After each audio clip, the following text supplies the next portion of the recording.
Well, sadly, many college students find themselves not knowing where their next meal will come from. Food insecurity is a growing concern among college campuses. KUSI's Elizabeth Alvarez has a look tonight at what San Diego Mesa College is doing about the problem.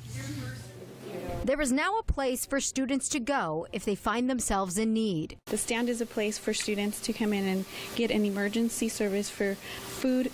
We also have professional clothing for them.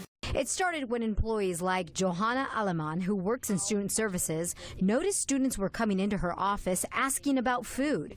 So she started keeping a stockpile of food just to give to hungry students. I've always had extra snacks at my desk just because we knew there were students, or I was aware, as well as some of my coworkers, that we had some students that were suffering some access to food or didn't have money to get certain things, so we would keep some snacks.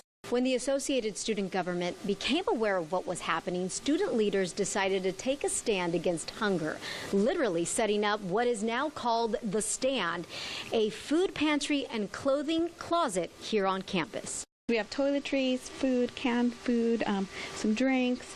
We have healthy options. These are items that have all been donated. Research shows that at least 12% of community college students are facing food insecurities, which means that they don't know where their next meal is coming from or they don't have consistent healthy food options.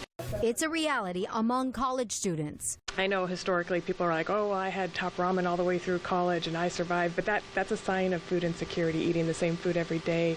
The high cost of going to college, the high cost of rent, all playing a role.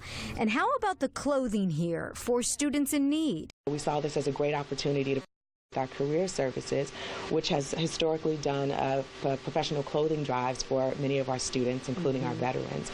And so we saw this as a great way to, again, make sure that we are providing opportunities for our students to show up and present and be prepared to engage in job interviews. Elizabeth Alvarez, KUSI News.